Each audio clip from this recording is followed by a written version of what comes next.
Allah subhanahu wa ta'ala has been given everything in this world a status. Allah subhanahu wa ta'ala has given every human being a status. That status has been bestowed upon that human being by the creator of the human being. And Allah subhanahu wa ta'ala has decreed that every human being must be dealt with an acceptable amount of respect, with a certain level of respect. And someone who deals with another human being with a level of respect that is lower than that is not acceptable in the sight of Allah subhanahu wa ta'ala. Muslims, non-Muslims, old, young, every human being has a status in the sight of Allah. The human being overall is the most noble creation of Allah subhanahu wa ta'ala. And the people of Iman, amongst all of these human beings, share a special mercy of Allah subhanahu wa ta'ala, a special position, because they have come to believe in and recognize the creator of the heavens and the earth. And because they are all united in worshiping Him and adoring Him and glorifying Him. So, it becomes necessary and crucial that every Muslim understand and deal with others in a manner that is acceptable in the sight of Allah. When we are dealing with people, but we're not just dealing with people. We are also dealing with Allah subhanahu wa ta'ala. Every time we deal with a person, we are at the same time dealing with Allah, who is the creator of that person. And the way in which we deal with this person will either bring us closer to Allah or bring us further away from Allah. Our dealing with this person can become a means of Allah loving us, or our dealing with this person could become a means of Allah subhanahu wa ta'ala despising us. And this dealing with others is not even restricted to human beings. It applies to all the creation of Allah, even animals. Because all the creations of Allah have one thing in common. And that is that they are all dependents of Allah. Al-Khalqu Iyadullah. All the creation are the dependents of Allah. وَأَحَبُّ الْخَلْقِ إِلَى اللَّهِ أَحْسَنُهُمْ إِلَىٰ عِيَالِهِ. And the most beloved creation of Allah, the dearest creation of Allah, are those who are kindest, those who are best in dealing with His dependents. So we're not dealing with things as things themselves, but we're dealing with things as created things of Allah subhanahu wa ta'ala. And because we love Allah, because we revere Allah, that puts a check and balance on the way we're dealing with things, and the way we're dealing with people, and even the way we're dealing with animals. Two famous examples are given in Hadith. That a woman of loose character was thirsty, and she came to a well, and she took water from that well, and nearby was a dog who was also thirsty, but But he obviously had no way to access the water in the well. So he was there, just kind of moping around this well, and he had become so thirsty and weak that he was licking the ground, desperate to have something, some form of nourishment. So this woman, who was not a very pious or very virtuous person in terms of their everyday deeds, she felt sorry for this dog. So she took her shoe and dipped it in the well and gave that dog some water to drink, whereby the dog survived. So this act of sympathy, pity, mercy with this dog, who is at the end, it's a creation of Allah. It is a dependent of Allah, and she looked after it. Just as a human being feeling sorry for this poor helpless animal. So that action of hers was so beloved to Allah subhanahu wa ta'ala that because of that one action, He forgave all of her sins. And on the other side, in hadith, is another example of a woman who had a pet cat. And she used to keep it tied up all day. So this cat is restricted. And at the same time, she wasn't just keeping it roped up or leashed, but she was also not taking care of it. She was negligent. She wasn't feeding it properly. So the cat would stay there, chained for long, long periods of time without any food, any drink, nor can it go out and find something for itself. And one day, because of this, the cat died. It had been starving for a long time. At the same time, it's chained up, it can't go anywhere. So it died. So this action of hers was so disliked by Allah subhanahu wa ta'ala that Allah subhanahu wa ta'ala decided to punish her because of this and ignore all the good deeds that she has been doing. Because of her cruel treatment with this, again, it's a creation of Allah. Her dealing with this creation of Allah made her disliked and despised in the sight of Allah. So coming back to human beings, and more specifically to Muslims, the Prophet ﷺ has told us, كُلُّ الْمُسْلِمِ عَلَى الْمُسْلِمِ حَرَامٌ. Every aspect of a Muslim is inviolable for another Muslim. Meaning you cannot violate it, you cannot breach it, you cannot hurt it. Every aspect. دَمُهُ وَمَالُهُ وَعِرْضُهُ. His life is inviolable. You can't take his life. Of course, that applies to all human beings. Maluhu, his wealth. You can't do anything by which you will extract his wealth, get his wealth, whether it's by stealing it, by forcing him to give it to you, by tricking him, deceiving him into giving it to you, by ripping him off in a deal. لا تأكلوا أموالكم بينكم بالباطل إلا أن تكون تجارة عن تراض منكم.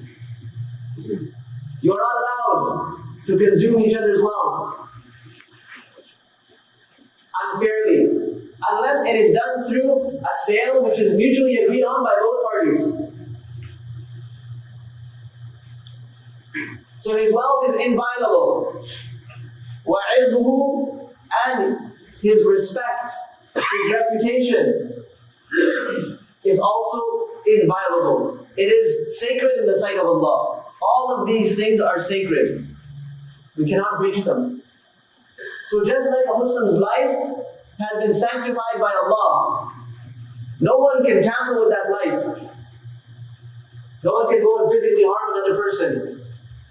Their wealth has been sanctified by Allah. No one can go and have access to that wealth without that person's permission.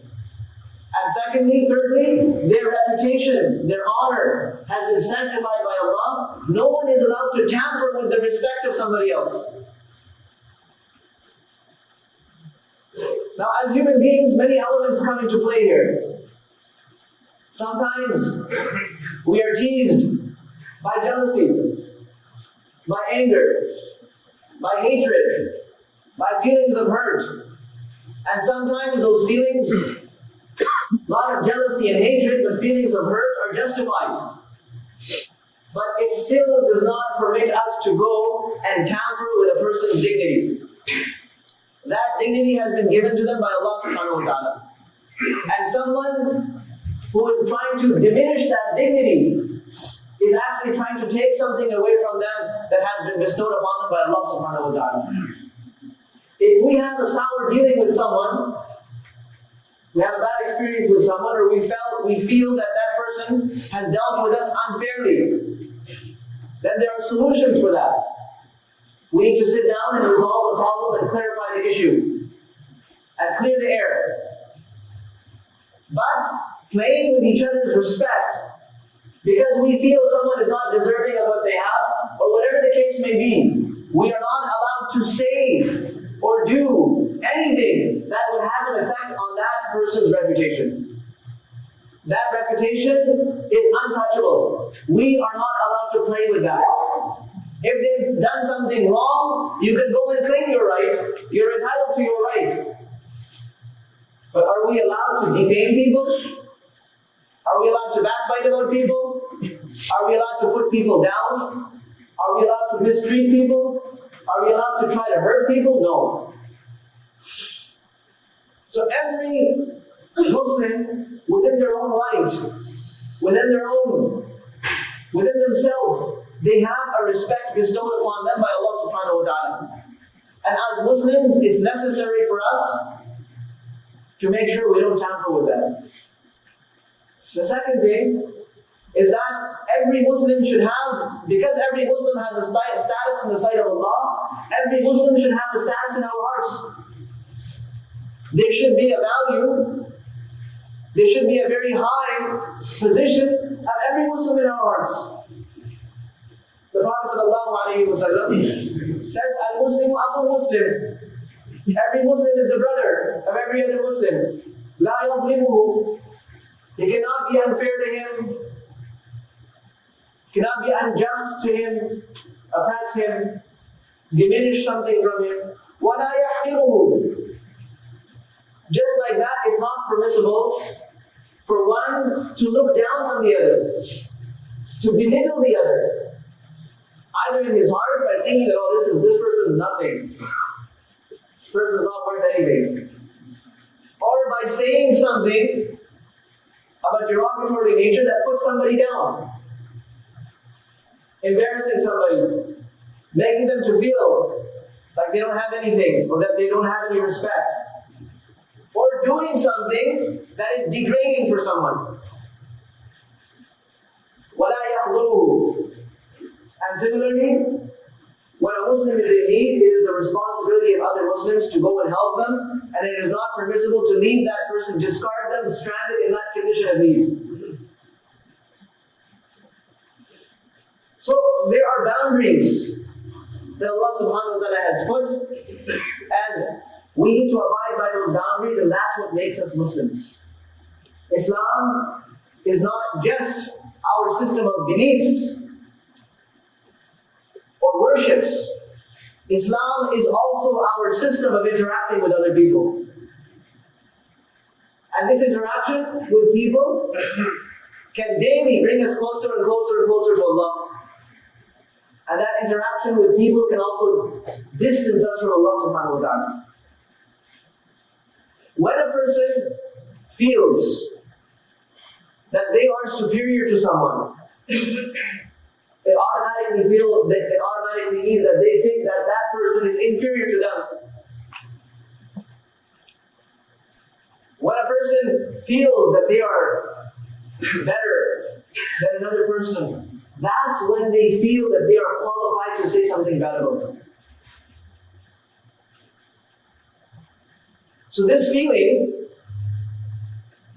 being better, of being superior, because of any aspect of life. Could be intelligence, could be wealth, could be some kind of a worldly position, it could be something in life. Allah subhanahu wa ta'ala has given everyone what He has given them. That is not what makes somebody superior or inferior. The only way of gaining superiority in the sight of Allah and honor and respect in the sight of Allah is by obeying Allah and fearing Allah. إِنَّ أَكْرَمَكُمْ عِنْدَ اللَّهِ أَتْقَاكُمْ لَا فَضْلَ لِعَرَبِيٍّ عَلَى عَجَمِيٍّ إِلَّا بِتَقْوَى اللَّهِ. No one has superiority over anyone except through taqwa.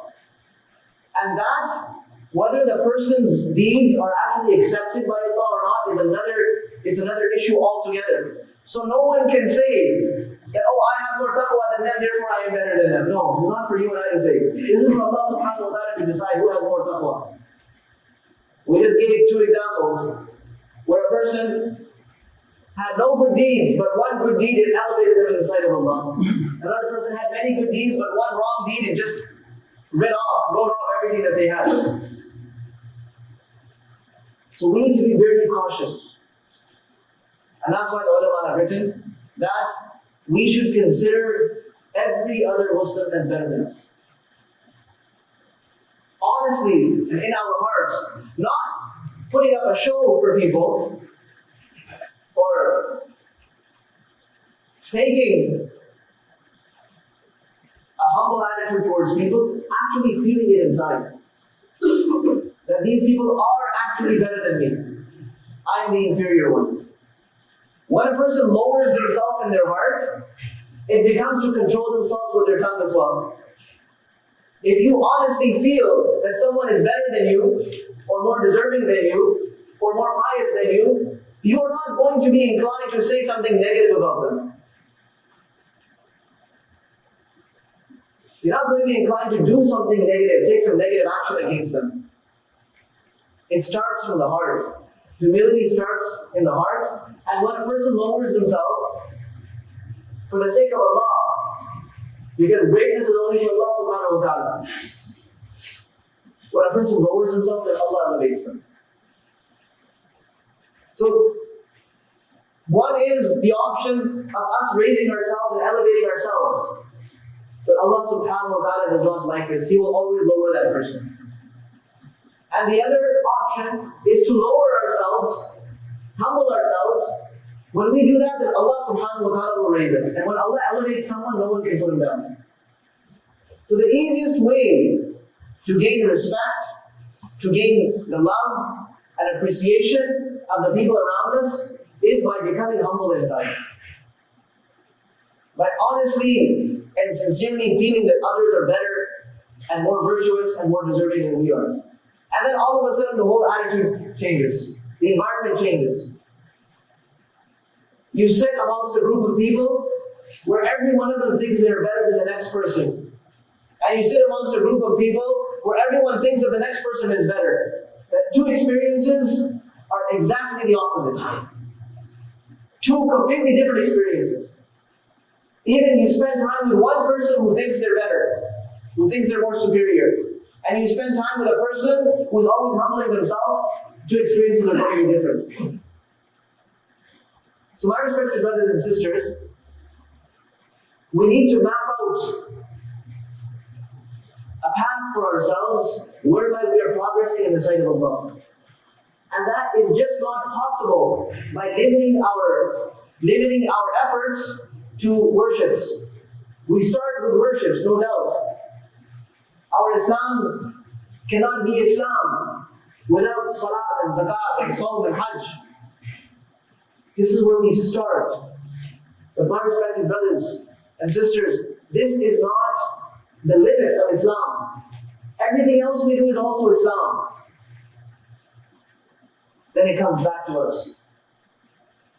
Have we set goals and targets for ourselves?